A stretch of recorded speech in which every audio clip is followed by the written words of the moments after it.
बहुत बढ़िया, एक बार जोरदार ताली तो जरूर बजनी चाहिए। इसके बाद दूसरी प्रस्तुति है शिव सोशियो कल्चरल सोसाइटी। पिछले 5 वर्षों से रंगमंच के क्षेत्र में लगातार सक्रिय रूप से कार्य कर रही है एवं समाज में घट रहे अलग अलग विषयों को लेकर नाट्य प्रस्तुतियों को तैयार कर रही है। संस्था भोपाल की अलग अलग बस्तियों के बच्चों को रंगमंच के माध्यम से शिक्षित करने का कार्य भी कर रही है। आज इस रंग महोत्सव के अंतिम दिवस श्री शिव कुमार कटारिया द्वारा पैंटोमाइम की प्रस्तुति दी जा रही है, जो बलून ट्रेजेडी के नाम से है, जिसमें एक आदमी को एक रास्ते में एक बलून मिलता है, जिसको लेकर वो आदमी कितना परेशान होता है वो देखेंगे हम इस प्रस्तुति में। पैंटोमाइम यानी मूक अभिनय, ऐसा अभिनय जिसमें कोई संवाद नहीं होता। इसमें संवाद संकेतों के माध्यम से किया जाता है।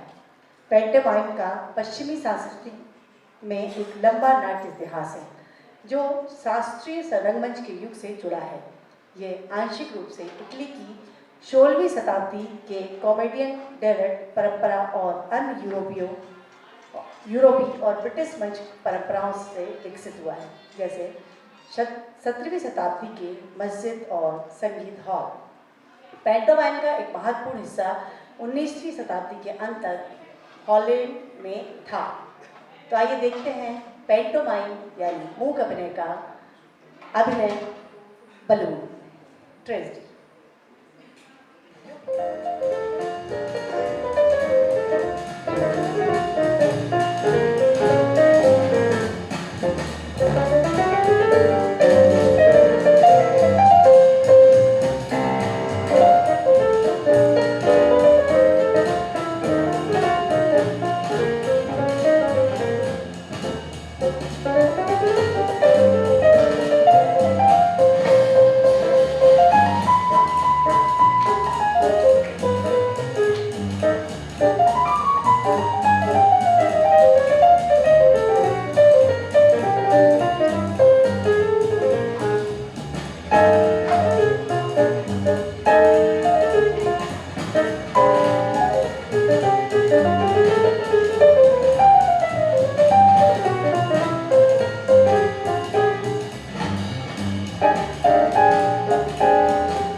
प्रस्तुति शिव सोशियो कल्चरल सोसाइटी की। अब आप देखिए।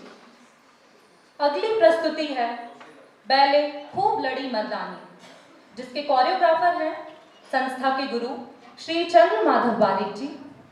श्री चंद्र माधव बारिक बैले कोरियोग्राफर और मयूरभंज छऊ विशेषज्ञ हैं। इन्होंने गुरु श्रीकांत सेन और गुरु कृष्णचंद्र नायर से मयूरभंज छऊ की शिक्षा प्राप्त की। सन 1979 से 2010 तक रंगश्री लिटिल बैले ट्रुप में बैले नर्तक के रूप में कार्यरत रहे। इसके साथ ही ट्रुप में सन 1986 से स्वर्गीय प्रभात गांगुली और सुश्री गुलवर्धन के सहायक के रूप में भी कार्य करते रहे। भारत के महत्वपूर्ण सांस्कृतिक समारोह सहित सोवियत संघ, मॉरिशस, थाईलैंड, रूस की सांस्कृतिक यात्राएं आपने की। स्वर्गीय प्रभात गांगुली और स्वर्गीय गुलवर्धन से रचनात्मक शैली के नृत्यों और बैले की शिक्षा आपने ग्रहण की। रंगश्री लिटिल बैले ट्रुप में बैले दाना, लव विद 7 डॉल्स, अभिशप्त कर्ण, सिंहासन, बत्तीसी की रचना की। अतीत की स्मृतियां भोपाल गैस त्रासदी में मार्गदर्शक रहे और छंद, शांति पर्व, सोवियत संघ, महाभारत, सुभाष चंद्र बोस, अभिमन्यु वध, चक्रव्यूह आदि बैले में सहायक कोरियोग्राफी की। आदिवासी लोक कला एवं बोली विकास अकादमी द्वारा आयोजित लोक रंग और मध्य प्रदेश संस्कृति विभाग के माध्यम से आयोजित की गई रंगशालाओं में छऊ, मार्शल आर्ट, अंग संचालन और बैले आदि का प्रशिक्षण और अनेक संस्थाओं के रंगकर में भी आपने सहायता प्रदान की। कीर्ति बैले एवं परफॉर्मिंग आर्ट्स के अंतर्गत आपने बैले, आल्हा, माँ, रानी अवंतीबाई, खूब लड़ी मर्दानी, प्रथम पूजा, कर्ण कुंती संवाद, स्वर्ण मृग आदि शिल्पी, नमामि देवी नर्मदे की रचना की। आपने पारंपरिक मयूरभंज छऊ नृत्य रचनाएं, गरुण वाहन, गीता, ध्वजा कमाल, शिकारी, तामड़िया कृष्ण आदि का प्रशिक्षण युवा कलाकारों को दिया। चंद्र माधव बारिक संगीत नाटक अकादमी नई दिल्ली के सहयोग से मयूरभंज छऊ की कई कार्यशालाएं आयोजित कर चुके हैं, जिसमें आपने सन 2010 और 2018 में उड़ीसा और रायरंगपुर से पारंपरिक छऊ गायक, वादक और नर्तकों को आमंत्रित किया और क्रमशः तामड़िया कला, कृष्ण, गुरु वाहन, गीता, ध्वजा कमाल, वॉर डांस, अभिमन्यु वध, महादेव आदि पारंपरिक छऊ रचनाओं का प्रशिक्षण युवाओं को प्रदान कराया। सन 2014 में श्री चंद्र माधव बारिक जी ने इंदिरा गांधी राष्ट्रीय मानव संग्रहालय के सहयोग से सरायकेला, मयूरभंज और पुरुलिया छऊ पर आधारित कार्यशाला का संचालन कर बैले शक्ति का निर्माण भी किया। संस्था द्वारा मध्य प्रदेश में मयूरभंज छऊ के और अधिक प्रचार के लिए संगीत नाटक अकादमी नई दिल्ली के सहयोग से वर्ष 2022 में मयूरभंज छऊ कार्यशाला आयोजित की और इसकी अगली कड़ी में रायरंगपुर, उड़ीसा से छऊ नर्तकों और वादकों को 25 जुलाई 2022 के छऊ कार्यशाला के समापन कार्यक्रम में छऊ नृत्य रचनाओं के प्रदर्शन हेतु आमंत्रित किया गया। श्री चंद्र माधव बारिक जी को मध्य प्रदेश संस्कृति संचालनालय द्वारा नृत्य विधा और बैले कोरियोग्राफी के लिए 7 मार्च 2022 को राज्य शिखर सम्मान 2019 से अलंकृत किया गया। बैले खूब लड़ी मर्दानी। सन 1857 अंग्रेजी शासन के विरुद्ध भारतवंशियों के पहले स्वतः स्फूर्त विद्रोह का वर्ष। उस विद्रोह में सबसे आगे की पंक्ति में खड़े होकर जिस वीरांगना ने अपने प्राण दिए, वे थी झांसी की रानी। वैयक्तिक स्वार्थ को तुच्छ मानते हुए वह रण क्षेत्र में कूद पड़ी। सन 1858 में ग्वालियर के समीप अंग्रेजों के साथ युद्ध करते हुए वीरगति पाकर रानी लक्ष्मीबाई ने अपना नाम इतिहास में अमर किया। एक स्त्री होते हुए भी रानी लक्ष्मीबाई ने शक्तिशाली ब्रिटिश साम्राज्य के खिलाफ जिस तरह लड़ाई छेड़ी, उस भारतीय इतिहास में कोई सानी नहीं। शक्तिशाली अंग्रेजी साम्राज्य की गुलामी से भारत माता को आजाद कराने की लड़ाई तो बहुतों ने लड़ी, प्राणों का बलिदान भी बहुतों ने दिया, लेकिन झांसी की रानी लक्ष्मीबाई का संघर्ष एक अलग किस्म का महाभारत था। धर्म युद्ध था। साम्राज्यवाद के फैलाव को रोकने और ब्रिटिश शासन को उखाड़ फेंकने के लिए सन 1857 में विद्रोह की चिंगारी तो जल ही उठी थी। उन्होंने नेतृत्व और सही दिशा देने की कोशिश की। अंग्रेजों से मुकाबले के लिए देशी राजाओं की एकता और ताकत की जरूरत थी। इसके लिए रानी ने तैयारी की, लेकिन राजाओं में एकता की कमी और ताकत के बिखराव और कुछ क्षुद्र स्वार्थों के कारण रानी की लड़ाई अधूरी रह गई। एक महान वीरांगना की तरह वह सबसे आगे होकर लड़ी और लड़ते हुए युद्ध में वीर गति को प्राप्त हुई और स्वाधीनता संग्राम के सेनानियों के लिए एक प्रेरणा बन गई। अंग्रेजों को एक एक दिन काटना मुश्किल हो गया। सन 1947 में भारत की आज़ादी का प्रारंभिक और बहुत बड़ा श्रेय झांसी की रानी को है। ये बैले मूर्धन्य उपन्यास का वृंदावन लाल वर्मा के उपन्यास झांसी की रानी और कवित्री सुभद्रा कुमारी चौहान की कविता झांसी की रानी पर आधारित है। मंच पर हैं चंद्र माधव बारिक जी, डॉक्टर श्रुति कीर्ति बारिक, विभा श्रीवास्तव, सिद्धार्थ बारिक, प्रकाश मीना, पार्थ आरोडकर, आशीष ओझा, सोना साहा, साहिल श्रीवास्तव, मोहित मैना, उत्कर्ष खरे, राहुल प्रजापति, कंचन विश्वास, बादल सिंह, विराट यादव, राहुल पटेल, मनीषा हुरैया, प्रियंका शर्मा, मांडवी आरोडकर, यामिनी चक्रपाणी, अनन्या यादव, प्रशिता मेहरा, स्नेहा गुप्ता, सिमरन वर्मा, शालिनी मालवीय और मंच पर हैं वेशभूषा व पटकथा डॉक्टर श्रुति कीर्ति बारिक, संगीत निर्देशन मॉरिस लाजरस, कोरियोग्राफी एवं निर्देशन चंद्र माधव बारिक, सहायक श्रुति कीर्ति बारिक। तो आइए देखते हैं बैले खूब लड़ी मर्दानी।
महादेव।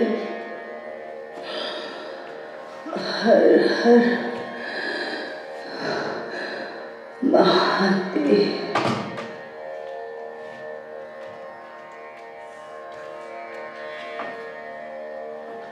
सीता और सावित्री के देश की लड़कियां हैं ये। अभी कुछ प्रकाश है, परंतु अधिक विलंब नहीं है।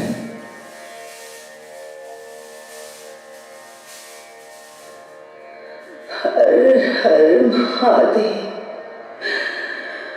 हर हर महादेव। ओम वासुदेवाय नमः। ओम वासुदेवाय नमः।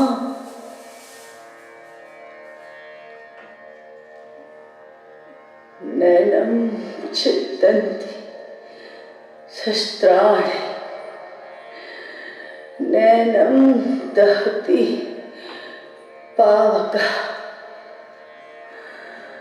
नैनं छिद्यन्ति शस्त्राणि। नैनं दहति पावकः। न चैनं क्लेदन्तभ्यो नः।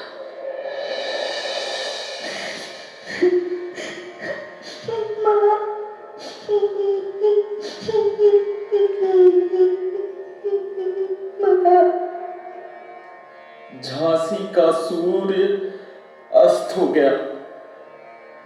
प्रकाश अनंत है, वो कण कण को भासमान कर रहा है। फिर उदय होगा, प्रत्येक कण मुखरित हो उठेगा। प्रकाश अनंत है, प्रकाश अनंत है, प्रकाश अनंत है।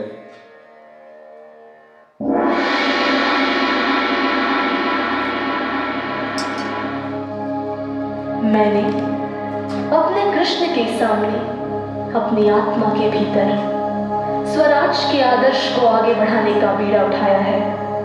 मैं सफल न हो पाई तो भी स्वराज की धारा को आगे बढ़ा जाऊंगी। वो अक्षय रहेगी। राजाओं को अंग्रेज भले ही मिटा दे, परंतु जनता को नहीं मिटा सकते।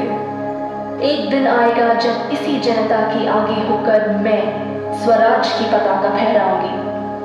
कृष्ण अमर है, गीता अक्षय है और हम लोग अमिट हैं। भगवान की दया से, शंकर के प्रताप से मैं बतलाऊंगी कि भारत में कितनी लौ शेष है।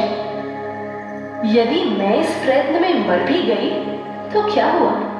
मुझसे अच्छा कोई दूसरा तपस्वी खड़ा हो जाएगा और इस भूमि का उद्धार करेगा। तपस्या का क्रम कभी खंडित नहीं होगा।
उत्सव प्रारंभ किया जाएगा।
महारानी, हम आपके लिए दासियां हैं।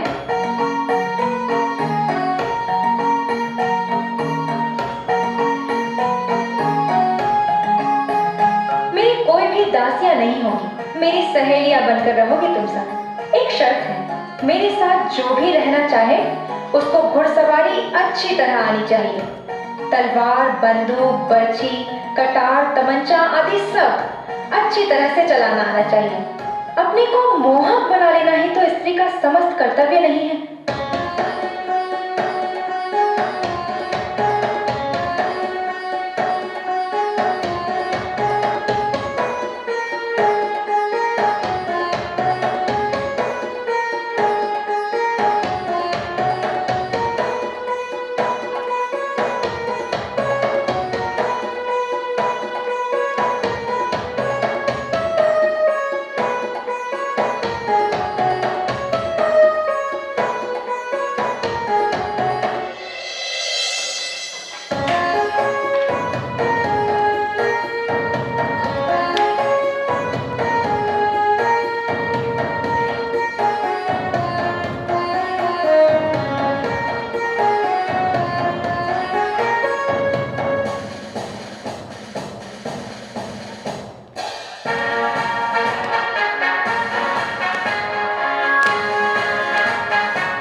सुना है रानी अच्छी घुड़सवार है, वो अच्छी तलवारबाज भी है।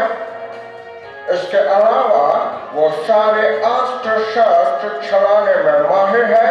यस, और मैंने सुना है कि राजा बहुत अच्छा नाचता था और उसकी किसी जमाने में एक रंगशाला भी थी। ओह शट अप, हम उसी के राज में बैठे हैं। हिंदुस्तानी लोग अपने राजा और रानी के बारे में कोई ऐसी बात करना पसंद नहीं करता। इधर की जनता को अपना मुट्ठी में रखने के लिए कुछ राजा नवाबों को बनाए रखना बहुत जरूरी है और ऐसे बड़े बड़े राजा नवाबों की रियासतों में अत्याचार होते रहे, जिससे अंग्रेजी इलाकों की प्रजा अपनी बेहतर हालत के लिए पुकार पुकार कर कहे कि हिंदुस्तानी हुकूमत से अंग्रेजी हुकूमत बहुत अच्छा है।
अपनी सरकार के राज्य स्थापित होने के पहले से हमारे पूर्वज उनकी हर तरह से सहायता करते आए हैं। मैंने स्वयं जीवन भर उनकी सहायता की है। मैं इस समय रोगग्रस्त हूँ। यदि मैं स्वस्थ ना हो सका और मेरा देहांत हो जाए, बिना उत्तराधिकारी के ये राज नष्ट हो जाए, ऐसा मैं नहीं चाहता। अतः अपने कुटुंब के एक 5 वर्षीय बालक आनंद राव को हिंदू धर्मशास्त्र के अनुसार मैंने गोद लिया है। मेरे बाद यही बालक, जिसका नाम दामोदर राव रखा गया है, झांसी राज्य का उत्तराधिकारी होगा। जब तक मेरी पत्नी जीवित रहे, तब तक वो इस राज्य की स्वामिनी और इस बालक की माता समझी जाए और राज्य की व्यवस्था उसके अधीन रहे। मैं चाहता हूँ कि उसे किसी भी प्रकार का कष्ट ना हो। मेजर साहब, हमको आप पे भरोसा है, इसीलिए ये पत्र लाट साहब को हमारी तरफ से विनती।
मर्दानी वो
उसके हिसाब से यदि किसी राज्य का कोई वारिस न हो तो सरकार को इसे अपने शासन में लेने का पूरा अधिकार है। गंगाधर राव ने अपना मौत के सिर्फ एक दिन पहले लड़का को गोद लिया है, इसलिए इसे मान्यता नहीं दी जा सकती। झांसी पर अब आपका अधिकार नहीं रह गया है और आज से झांसी हमारे शक्तिशाली ब्रिटिश साम्राज्य का हिस्सा है।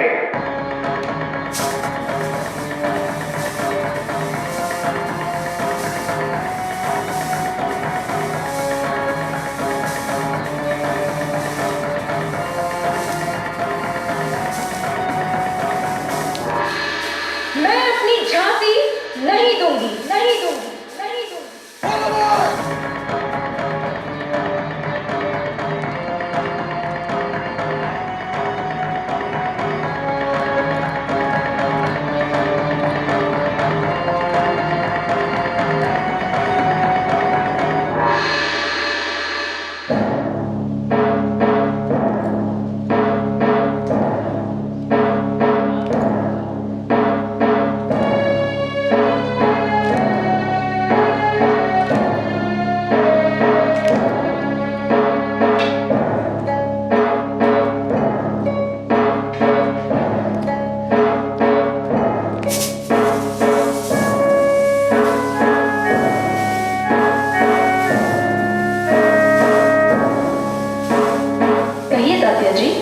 स्वार्थ पूरा होने तक अंग्रेज इंसान रहते हैं और अगर स्वार्थ पूरा ना हुआ तो शैतान बनने में उन्हें देर नहीं लगती। तात्या जी, अब अगर अंग्रेज हमारी बात नहीं मानते तो कोई बात नहीं, जनता उन्हें मनवा लेगी। स्वराज प्राप्ति का प्रमुख साधन जनता ही है। अब धर्म ईमान की बारी आई। देश और जनता की रक्षा का समय आ गया है। सिपाहियों में बेहद जोश फैला हुआ है।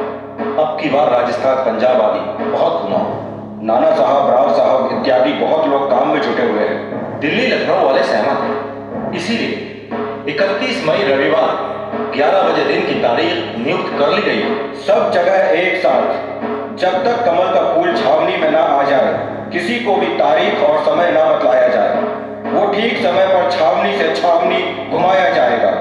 ठीक है, मुझे ये तारीख पसंद है। देश भर में सब जगह एक साथ, तुम्हारे हाथों स्वराज के आदर्शों का पालन हो। बिल्कुल, ऐसा जरूर होगा।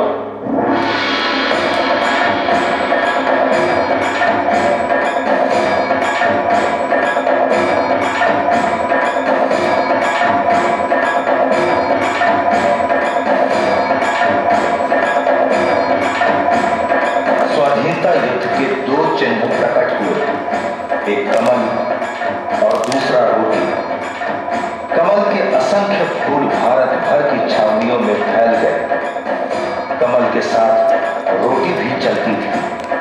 सन 1856 में ईस्ट इंडिया कंपनी के कर्णधार सारे भारतवर्ष को अपना गुलाम बनाने का सपना देखने लगे थे और कंपनी के बोर्ड के चेयरमैन उस स्वर्णिम घड़ी की प्रतीक्षा में आंखें अटकाए हुए थे। नाना साहब, राव साहब तथा बहादुर शाह जफर और अवध के साथ सहानुभूति रखने वाले लोग अपने अपने काम में जुटे हुए थे। बिहार, बंगाल में भी स्वाधीनता की आग सुलग रही थी। महाराष्ट्र, मध्य प्रदेश, उत्तर हिंद तो मानो उसके पल्ले ही थे।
बैरकपुर की 19 नंबर पलटन के एक सिपाही मंगल पांडे ने कुछ अफसर मार डाले।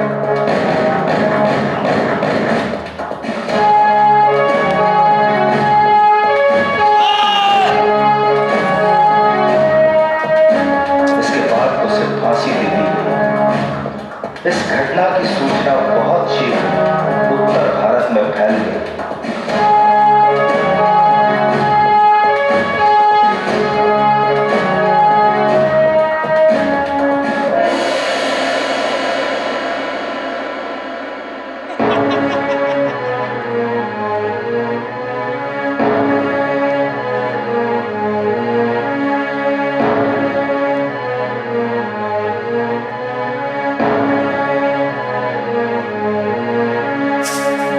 शाह जफर को भारत का सम्राट घोषित किया गया और 21 तोपों की सलामी दी गई।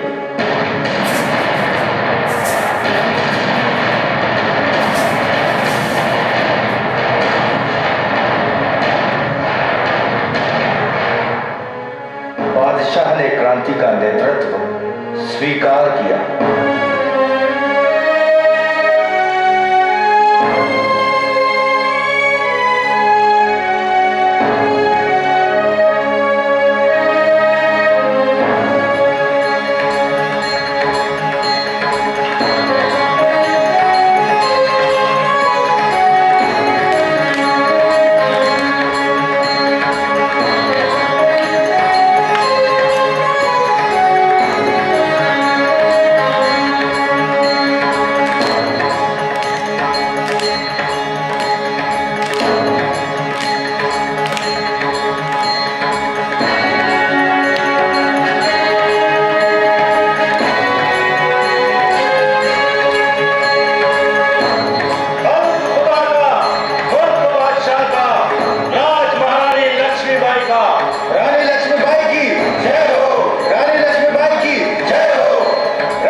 परंतु हमारे सभी प्रयास विफल रहे हैं। ब्रिटिश सरकार ने झांसी में हुए विद्रोह और अंग्रेजों के कत्लेआम के लिए हमें ही दोषी ठहराया है। अब हमारे पास लड़ाई छेड़ने के अलावा कोई विकल्प नहीं है। रानी लक्ष्मीबाई की जय हो, रानी लक्ष्मीबाई की जय हो। सरकार उत्तर जल्दी भेज दिया जाना चाहिए, दूत को शीघ्र लौटना है। मैं अकेली उत्तर देने वाली कौन होती हूँ? आप लोग एकमत होकर कह दें तो मैं अकेली निशस्त्र चली जाऊंगी। हम लड़ेंगे अपनी झांसी के लिए। आप अंग्रेजों को उतार दीजिए कि झांसी अंग्रेजों को छठी का दूध याद दिलाएगी। आप लोग क्या चाहते हैं? अंग्रेजों से लड़ाई या शांति वार्ता? हम संघर्ष चाहते हैं। अब हम दिखलाएंगे कि झांसी का पानी कितना स्वच्छ और कितना गहरा है। रानी लक्ष्मीबाई की जय हो, रानी लक्ष्मीबाई की जय हो, रानी लक्ष्मीबाई की जय हो।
जल्दी कुछ न कुछ करना पड़ेगा।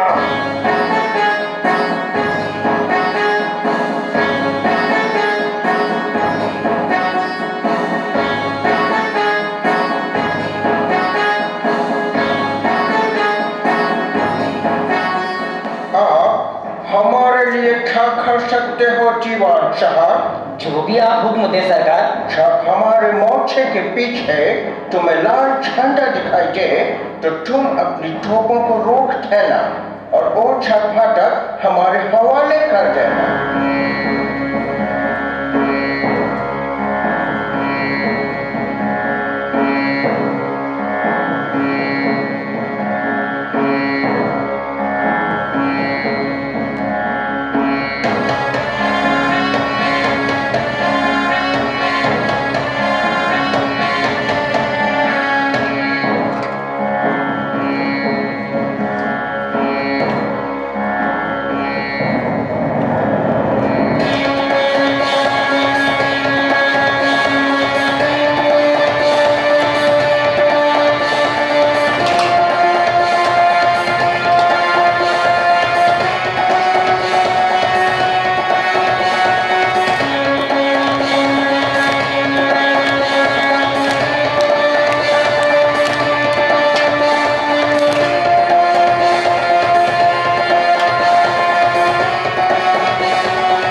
जीवित करने